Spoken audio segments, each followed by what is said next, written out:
America is the greatest country in the world. Thanks for being here. Welcome to our special. Today's special is about holy days in a holiday world.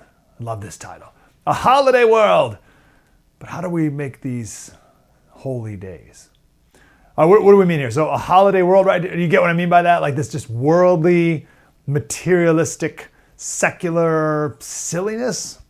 Like we used to be a serious people where holidays were actually holy days. That's where we get the word holiday, holy day.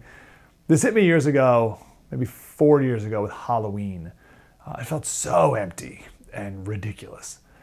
And then I realized Halloween is actually All Hallows Eve, the day before All Saints Day, the day you celebrate the Christian martyrs of history. Hallow means to make sacred.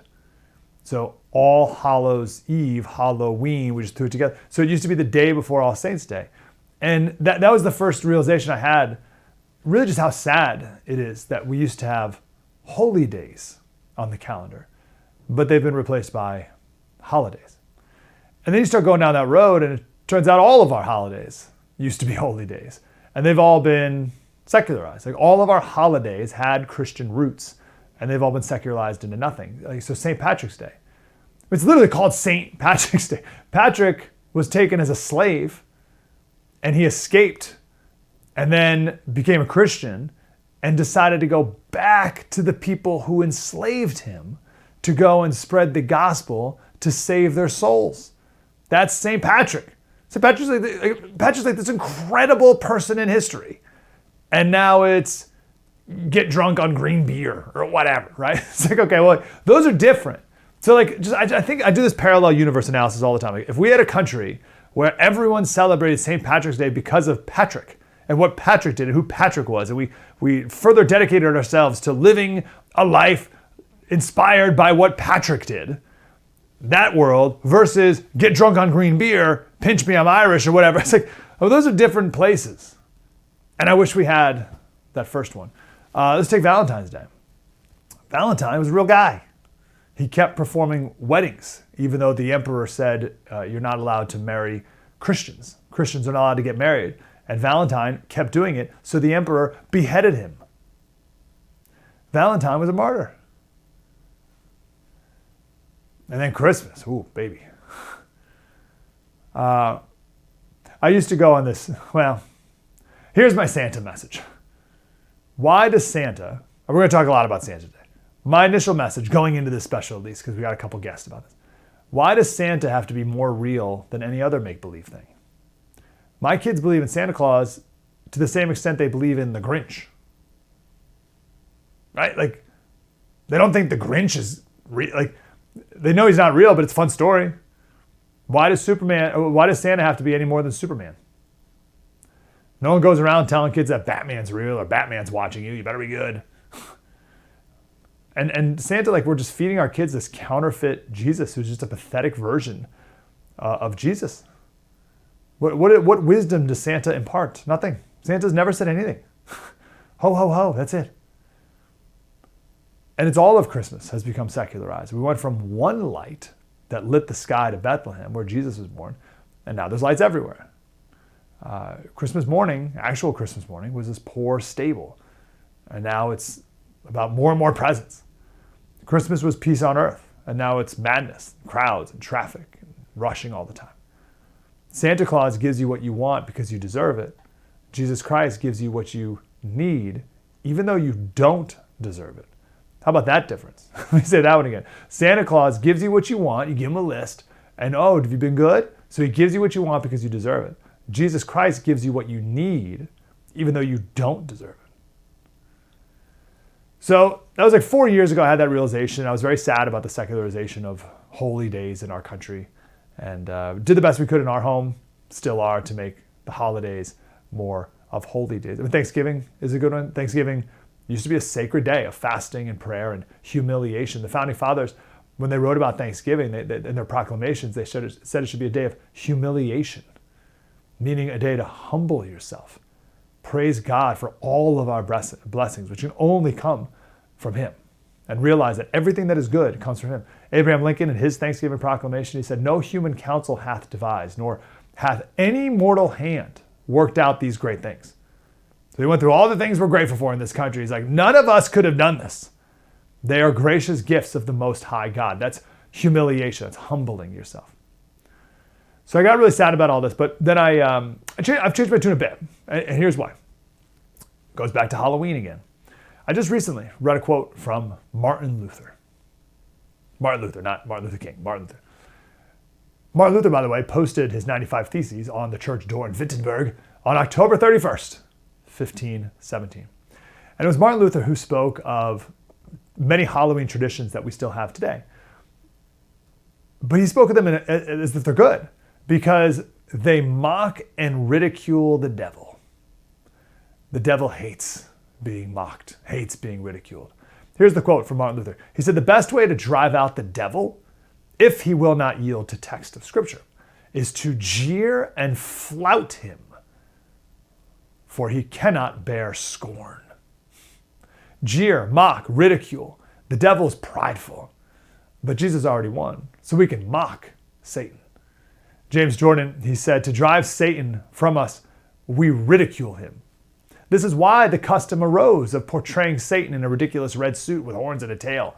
The idea is to ridicule him because he has lost the battle with Jesus and he no longer has power over us. The dressing up in demonic costumes was actually a way for Christians to mock the already defeated devil because that's the thing he hates more than anything. Isn't that awesome? Like, I love that. It's not like makes me want to dress up as Satan and go around and like, because we won. You lose, Satan. So what else can we reclaim? By going back to its roots, actually. Santa Claus, as we know him today, was personified by Coca-Cola. Right? That's holiday-like. But who was this real guy, Nicholas?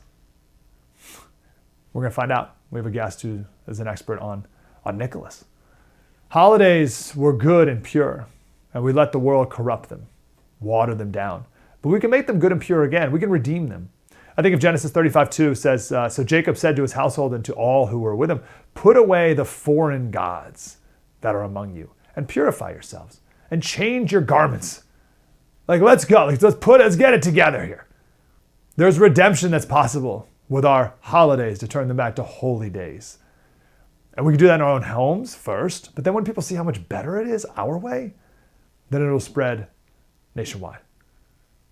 We must be the spiritual heads of culture again and reclaim our holy days. So how do we do that?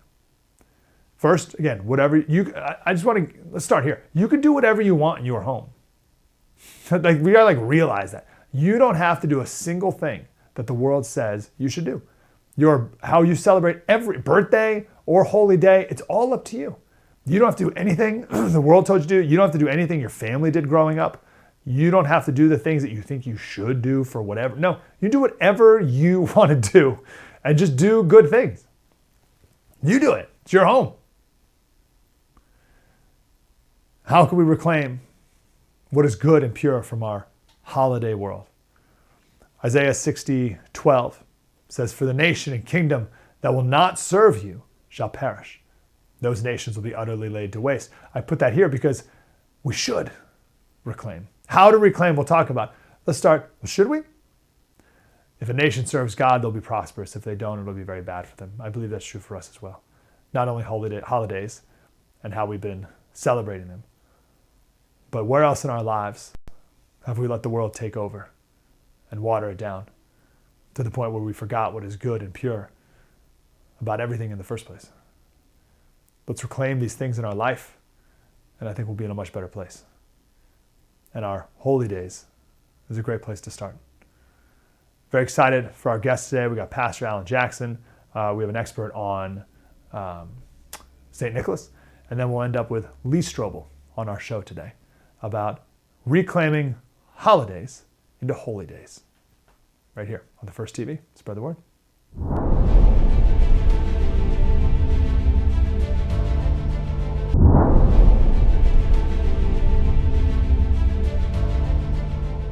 Welcome back to our special Holy Days in a Holiday World.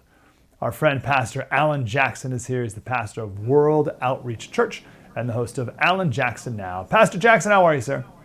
I'm great. Good to be with you again, Mike. How can we approach this Christmas season properly, do you believe?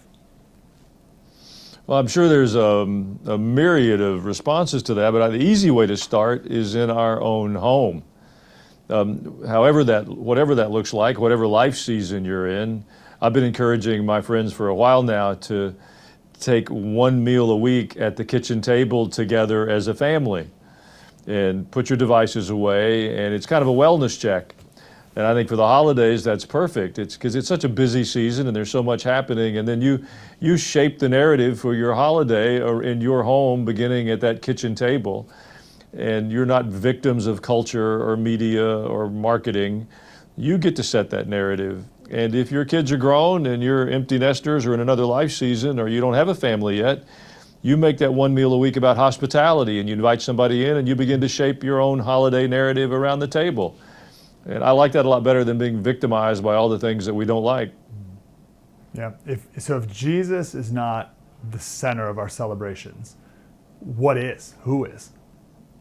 Well, yeah, I'm a pastor, so I guess I better start with those givens. You know, I spend my time telling the Christmas story from the Bible out.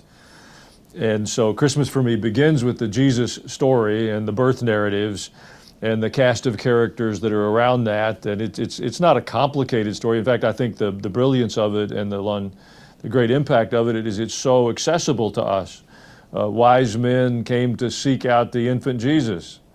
And it was difficult and disruptive and expensive.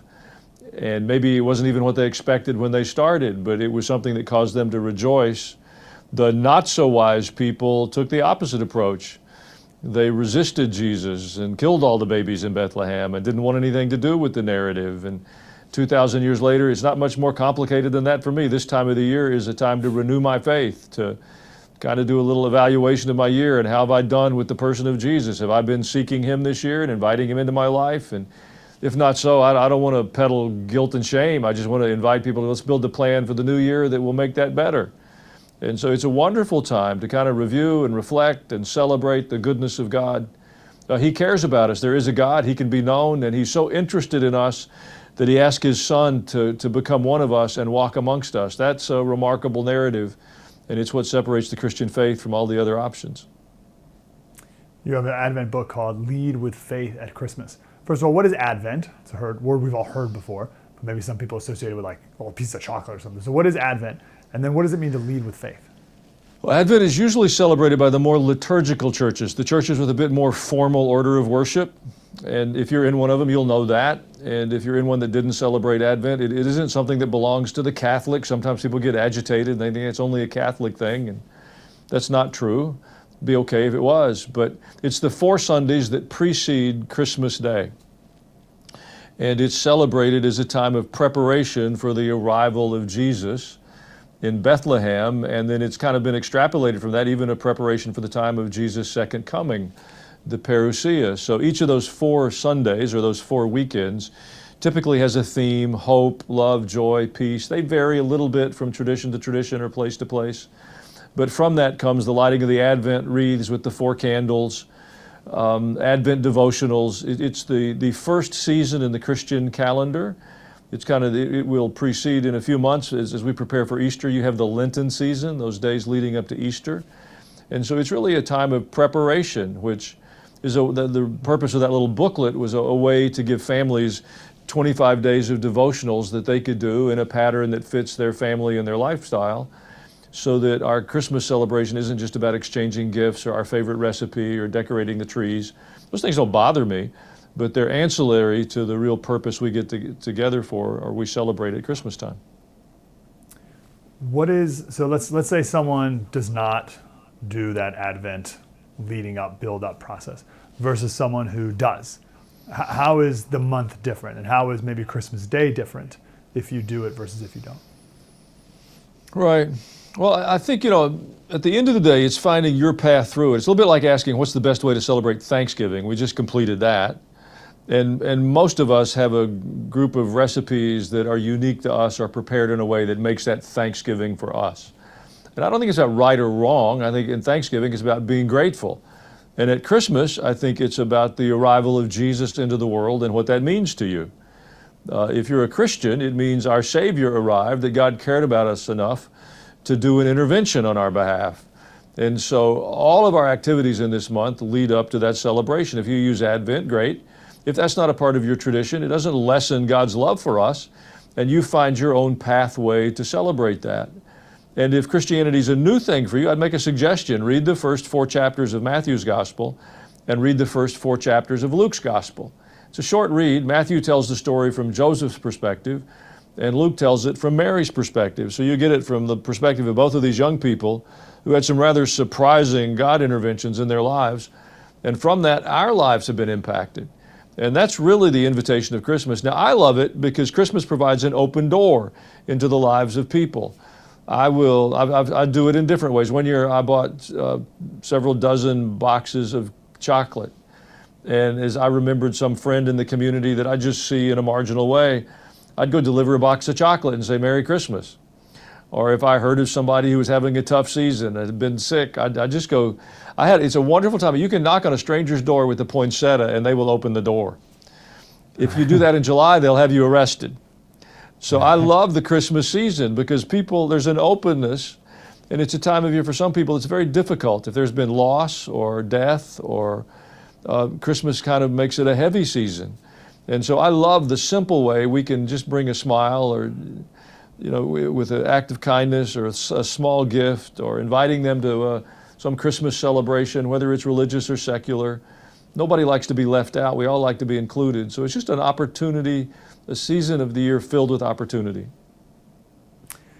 Do you have any general statement on the holidays that we celebrate in America versus the holy days that many of these holidays used to be, and maybe some that we've forgotten over the years? What's the difference, you think? Excuse me. I think that's such a great distinction between holidays and holy days. Holidays are about my time.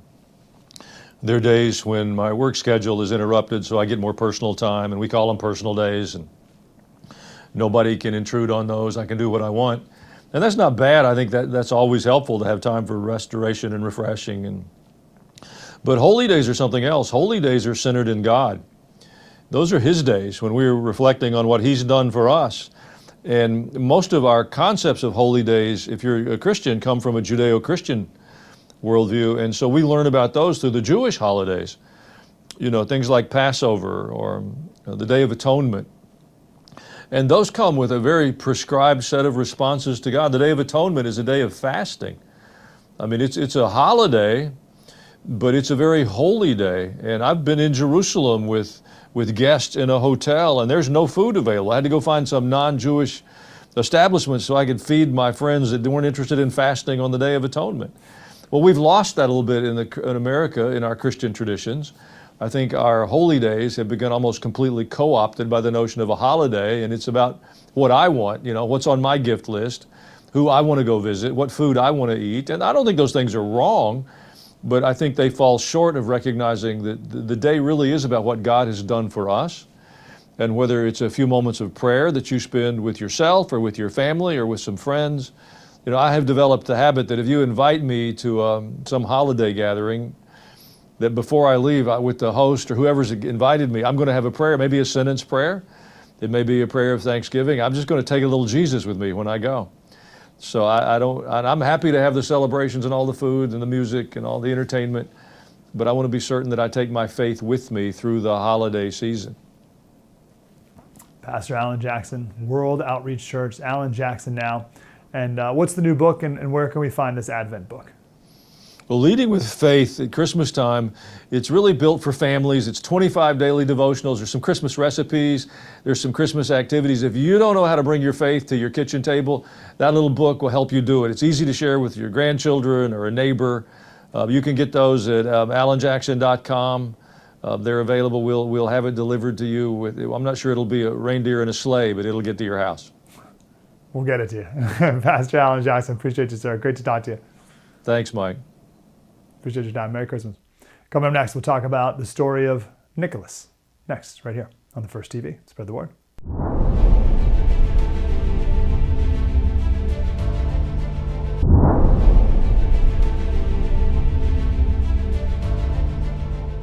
Welcome back to our special here on the First TV, Holy Days in a Holiday World. I want to go to Pastor Josh Robinson. He's the lead pastor at New Haven Church in West Virginia. Pastor, how are you today? I'm doing well. Thanks so much for having me this morning. I'm glad you're here. So the St. Nicholas story, we have turned Santa Claus into the reason for the season. You recently wrote a Substack about Nicholas. What do we need to know about this actual real person, Nicholas? Not Santa Claus, but Nicholas.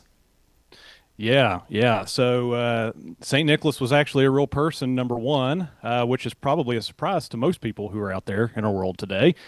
He's just not the holly jolly guy in the red suit, right? But he was actually a real person. He was actually the Bishop of Myra, and he was a faithful man who loved Jesus, actually endured a lot of persecution for the name of Jesus. And not only that, but he also loved people as well. Actually, a lot of the St. Nicholas, Santa Claus kind of mythos or legend, whatever you want to call it, actually came from real historical things that St. Nicholas actually done. So he was, he was a lover of children, and so he provided a lot of anonymous gifts for children. And not only that, but even for people who were of older age as well. He was also an ardent defender of the Christian faith. He was actually at the Council of Nicaea and defended the Holy Trinity. So, very holy man. He is not the reason of the season, but he actually points to the one who is the reason of the season, which is Jesus Christ. Yeah. What does that say that you have this amazing story of a real guy that has then been turned into Santa Claus and, this Coca-Cola version? Like, what does that say to you? Yeah, I think that it says that we are a society that is obsessed with consumerism, that really we will take any kind of symbol or historical person and twist it for our consumeristic gain, right? I don't think that it's just with that, but I think that it's also with other things like Halloween as well, right? That's the All Hallowtide season. That's the season where we remember those who have departed and went to be with God, and that was traditionally what that season was about.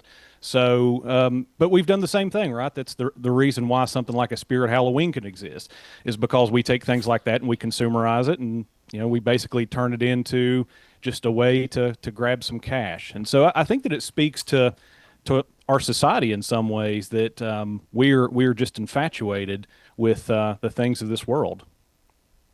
Can you help me articulate better than I can? Because right now I can just groan, but I like what it could be, like what our country, our culture could be if we instead did All Hallows Eve instead of Halloween, or if we knew Nicholas and just celebrated Nicholas for a part, and then really focus on what he focused on too, who was Jesus. Like, what our country could be, what our culture could be. Help me articulate my frustration, or it's something deeper than that even.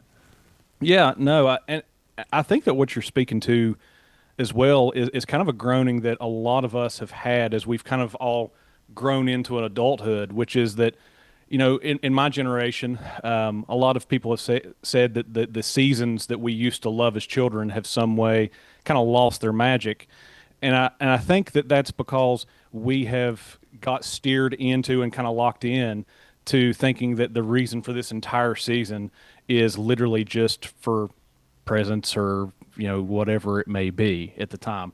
And I actually think that if we would go back and observe these holy seasons, the way that they were designed to be observed and celebrated, we would actually not only recover that kind of childhood magic that we had at one point in our lives, but that we would also all be more joyful, we would all be happier, and we would all be more fulfilled, because we would be actually celebrating what this entire holy season is about, which is ultimately Christ. So, yeah, and anything that can point us back to Jesus is going to make us, it's going to be better. The title of your Substack post is Reading Santa Claus Through the Quadriga and Recovering a Christian Ontology. Let's go in order. What's the Quadriga? Yeah, so the Quadriga was kind of like an early Christian way of reading the Scripture, which was kind of like in a fourfold sense. So basically, they would approach every single passage of Scripture and try to see these four senses in all of it. So the first would be the historical part of it, which is just basically what the text says. The second part would be what they call the allegorical sense or the Christological sense. So it's basically, how does this historical sense point me to something deeper, which is the and ultimately the work of Jesus Christ. Then the third thing is the tropological sense, or what's called the moral sense. So that's kind of where you get into your application, like what does this passage mean for me? Then the fourth sense is what's called the eschatological sense, which is basically, how does this particular thing that we're looking at here turn my eyes heavenward and towards the new creation that's coming at the end. So basically what I wanted to do is I wanted to look at the person of St. Nicholas through this lens. And so, I kind of started off in the essay with, this is the historical St. Nicholas. He was a real person. He was the bishop in Myra. God was at work in his life. He really loved Jesus. He was a defender of the Christian faith. And then I moved to the more, let's call it the allegorical Christ, or sorry, the allegorical St. Nicholas. And that's where a lot of the legend stuff kind of comes in on top of it. But we see here that that's not necessarily the point of that, but to show that how his life actually participates in the life of Christ is what I was trying to do. So basically, he gave gifts because he had received the greatest gift of all, which is salvation in Jesus Christ. That turned him into a very gracious person, a very giving person. And so then from there, I moved to the moral sense. What can the story of St. Nicholas teach us? Well, it should teach us that if we are participants in Jesus Christ by faith in his death, burial, and resurrection for the forgiveness of our sins, then we too, like Nicholas, will become generous, loving people. People who, rather than trying to be self-serving and, self-preserving and all that, we will become people who are self-sacrificial. We will lay down our lives for those that we love. And it actually will make us courageous, which is something that our country desperately needs right now as well. So the St. Nicholas story has all types of moral implications for us if we're willing to read it through that lens. But ultimately, that directs our eyes heavenward into the new creation, where his story points forward to what will one day happen, which is that one day we will all basically be participants in Christ. Those who believe in him, whenever the new creation comes, this will be our moral disposition. We will be generous. We will be made whole. We will be made holy. And so whenever you look at things through that lens, it really gives you a full picture of past, present, how this points to Jesus, and ultimately the future, which I think is really needed in our country right now, because we really do need moral teaching right now. Yeah, gosh, it's so good. So as you're talking, I'm just thinking about like the third way. So like the one way is just embrace Santa Claus, and then the next way is reject Santa Claus and ignore Santa Claus, and then you just bring this third way. It's like, let's make this proper. Like, let's do this right. And that's such a better way to do it. Like, that's so pure and good. We got like one more minute though. In your title again, Christian ontology. What does Christian ontology mean? Yeah, so ontology is basically, it's tied to the idea of metaphysics, which is just the reality of being, right? It's kind of a study of being.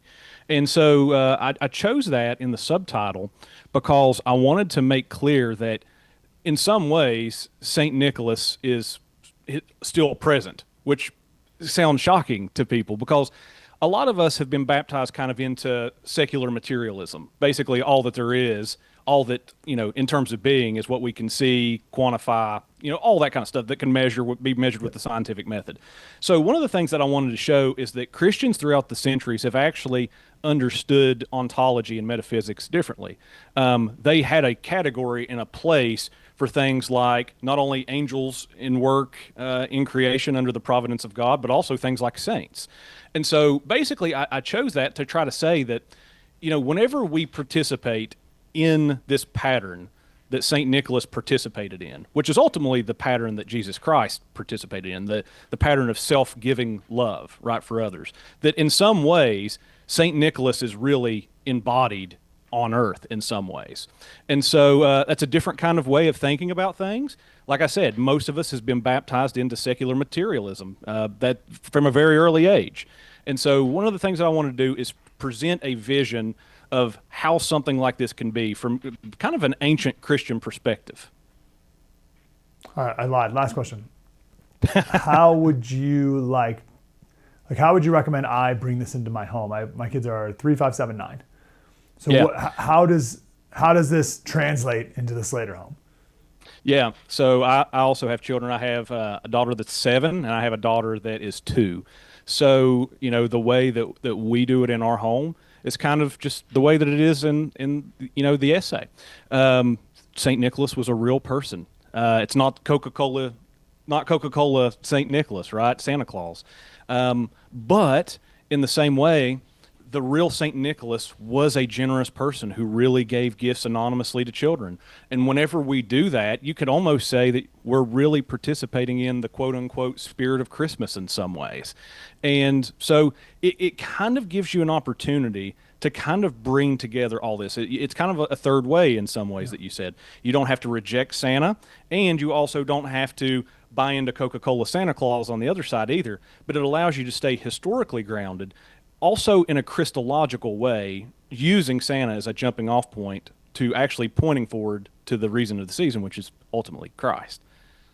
That's great. Where can people read this article of yours and bring it to their home? Sure. If you head on over to Substack, you can read it at my publication, which is called The Narnian. I love C.S. Lewis, Tolkien, all those types of, story writers. But my publication is called The Narnian. If you go to joshrobinson.substack.com, you can read the essay there. It's available for free. And also, I have a podcast, too, called Strange Church History, where I kind of talk about some of this stuff there. So you can also get this kind of stuff there as well. Oh, great. What's the name of the podcast again? Strange Church History. So you kind of get very into cool. the We'll check it strange out. stuff that people have forgotten. So Yeah, that's awesome. I love that. Right up my alley. Pastor Josh Robinson, lead pastor at New Haven Church as well in West Virginia. Pastor, keep up the wonderful work. Thank you very much. thank you and God bless you. Merry Christmas. Coming up, we'll talk with Lee Strobel, the case for Christmas. I got so many questions. He's a former atheist, so am I. I got a lot of questions about this Christmas thing. We'll talk about those and clear it all up when we get back right here on the First TV.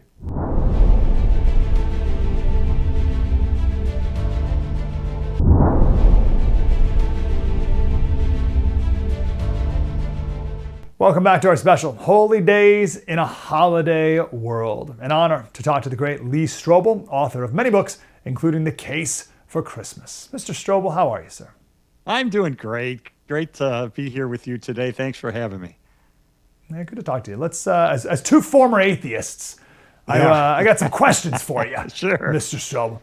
Yes, sir. And I'm going to come at you from I've been a Christian for maybe 14 years. So I'm going to come at you from 15 years ago, Okay. Mike Slater. How do we know that these silly stories in the gospel are true about the birth Yeah. of Jesus? Yeah, we've got two detailed accounts about the birth of Jesus. One from Luke, who, by the way, does not start his gospel by saying, hey, here's some stories about something happened a long time ago in a distant land. No, he says, I carefully investigated everything so I could write an orderly account about the certainty of what took place. So he's claiming this is historical accuracy. He's sort of first century investigative reporter. He writes the account of Jesus' birth from Mary's perspective, I believe because he interviewed Mary, or he interviewed Susanna and one of her friends, Joanna, who were both friends with Mary, and he mentions them in his gospel. And then we have Matthew. Matthew was a disciple. He was a former tax collector, a disciple of Jesus. He later becomes a leader in the church in Jerusalem. And by the way, the other key leader of that church is James, the half-brother of Jesus. And so James undoubtedly told him about the perspective from the males of the family about what took place during the birth of Jesus. So we have these two early accounts that are complementary. They're not identical, which is good because it indicates these are independent sources. And then we have Mark, who wrote the first gospel, according to what Peter recalled. Peter was on the inner circle of Jesus, and people say, well, why doesn't he talk about the birth in detail? Well, not every gospel covers every aspect of Jesus' life. Mark begins a little later in the life of Jesus, but here's something interesting. In Mark chapter 6, verse 3, he refers to Jesus as Mary's son. You didn't do that in first century Jewish culture. It's always the father's son. It would have been Joseph's son, even if Joseph were deceased at that time. You would always refer to him as Joseph's son. But this is kind of a nod to the fact that, yeah, I know that Joseph wasn't his biological father. And then we have John, who wrote the last gospel. He doesn't mention the birth in detail, but he has this great theological grand entrance into his gospel about the incarnation. And he mentored a guy named Ignatius, who wrote a letter that says Jesus really and truly was born of a virgin. Where did he get that idea? I think it's from John. Amazing. Before we go on, I got a lot more questions. Again, your book, The Case for Christmas. Why does this matter? Well, and maybe you can give everyone, if they don't know your story, like how you got to this point. But who cares? Why do we need to go back and prove all these things? Why does that matter to you? Yeah, sure. I was a skeptic like you. I was an atheist, trained in journalism and law. And, I love the Christmas season back then because you get drunk, or at least I did. A lot of drinking, a lot of parties, a lot of gift giving. People are friendly. I like Christmas as an atheist. But, when you realize, wait a minute, this is not fairy tales, make-believe, wishful thinking, mythology. This is based on historical reality. Well, now the best stories are the true stories. And if it's a true story that Jesus is the unique Son of God who proved it ultimately by returning from the dead, then my goodness, this becomes not just a great story, but an awe-inspiring story. Why do you trust those two guys who wrote it? And I hear a lot of people say thousands of years or hundreds of years after Jesus actually lived. Why do you trust those guys? Yeah, not true. I mean, Matthew was an eyewitness. He was a disciple of Jesus, so he's writing from an eyewitness perspective, very close to the birth of Jesus, and then and to his life. And then we say Luke was a companion of Paul, who was an eyewitness to the resurrected Christ. And as I say, he was a first century investigative reporter. He checked things out. He makes the claim that he investigated this stuff, and I think we need to take that seriously, given the detail with which he wrote. He wrote a quarter of the entire New Testament. And several areas, people thought that Luke was incorrect in some of his historical observations until further archaeology proved, wait a minute, Luke was telling the truth. So he has a track record of being very, very accurate. And this is all within the first generation of of people. So, this isn't stuff 1,000 years later. This is stuff within the first generation. Has anything ever been proven wrong? Has archaeology or any other history proven this stuff wrong? No, it hasn't. There's been no archaeological discovery that's controverted any New Testament reference. In Luke's case, as I say, he's been shown to be right a million times, especially concerning the census that brought Mary and Joseph to Bethlehem. People thought Luke had the chronology wrong because of his reference to Quirinius, who was the governor at the time of the census, and people said, "Oh no, you've got that mixed up." Well, no. Later historical investigation shows he was telling the truth. He was right. He was correct all along, and a Swiss scholar recently documented that in a major doctoral dissertation. Love that. All right, let's talk about some even more the crazy things. Yeah. Virgin birth. How is that possible, Lee? Yeah, well, great question, because in order for Mary to give birth to a male child, she would have to have the Y chromosome in her ovum. Female children have two X's, males have an X and a Y. She would have lacked the Y, so how did this male child get birth? And one of the great defenders of the Christian faith, Dr. William Lane Craig, with 2 earned doctorates, used to doubt the virgin birth because of that fact. And then he reasoned, wait a minute, we've got excellent evidence from cosmology, from physics, from biochemistry, that there is a creator behind the universe. And if that's true, then the creation of a Y chromosome in Mary is child's play.